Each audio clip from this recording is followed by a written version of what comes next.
Hello and welcome back to Computing Applications 2, Chapter 2. In this chapter, we'll use the command window as a calculator. We can type whatever expression we want MATLAB to evaluate. MATLAB will take this expression, compute it in the background, and display it as a useful output for us. For example, we can start by saying 5 times 2 divided by 4. MATLAB will take this equation, compute it in the background, and display the answer, which is a 2.5.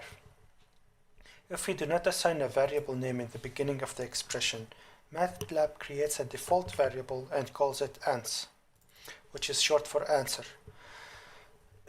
In case ans already holds a value, ans will be overwritten by the latest expression we execute.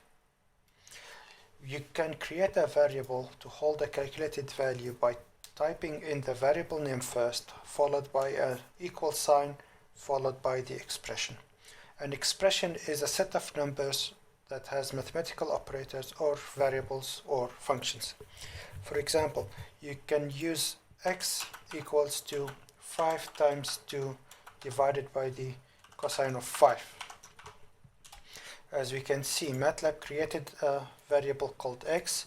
This variable holds a number of 35.2532. We can suppress MATLAB from displaying outputs by using a semicolon at the end of the line. For example, if we're initializing a variable called a that holds a value of 5, when we press enter, you can see MATLAB creates a or displays a equals to 5. If we want to get rid of this section out, we can type, for example, b equals to 6 semicolon. When we press enter, b is created, as we can see in the workspace, but there was no output after we pressed enter in the command window.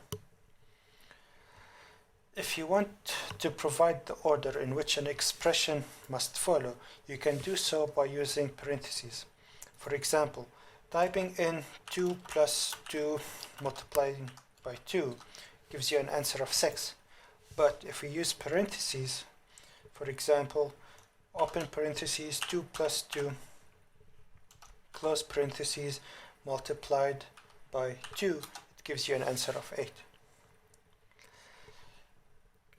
You can correct a wrong expression by using the up arrow button. When we press the up arrow button, a small window will appear with all the expressions or statements that we have written in this session. We can select whatever statement we need to reuse or correct, and then we can use the left arrow button on the keyboard to go back and correct anything that's wrong. In case we misspelled a variable or we declared a variable wrong, for example, instead of saying b equals to 6, we wrote b6, MATLAB will return an error message in red font saying there is an error. Let's declare a variable r and give it the value of pi. When we press enter, MATLAB displays r equals to 3.1416. So by default, MATLAB can only display up to 4 decimal points. If we want to change that, we can type a command that is format space long. When we press enter, nothing happens. But then if we recall pi, which is variable r, we press enter, we see that we have 15 decimal points now. There is other formats that we can explore, or you can explore, by typing in help space format, and MATLAB will give you a list of all the formats that you can use, or whatever formats you might find useful in your case. I'm just going to go back to the short format. Okay. As you can see, my command window is getting cluttered with all those outputs. I can clear the window by typing a command clc. When I press enter, the command window is cleared. But if we look at our workspace, we still maintain all of our initialized variables. Let's say we want to delete variable a. We can do so by writing clear space followed by the variable name, which is a in our case. When I press enter, variable a is gone from the workspace. And if I try to call it back, it gives me an error message saying undefined function or variable a. If we want to clear all the variables we have in this session, I can type clear space all. When I press enter, you can see the workspace is completely empty.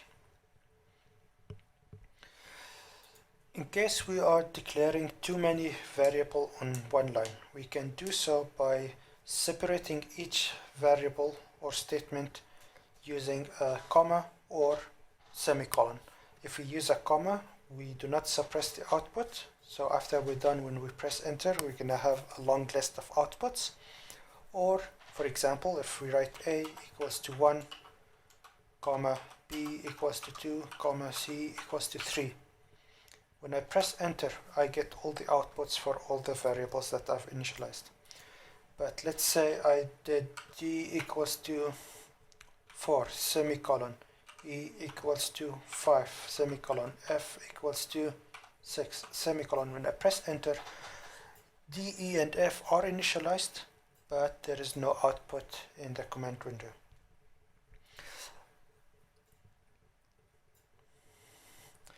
That's it for chapter 2.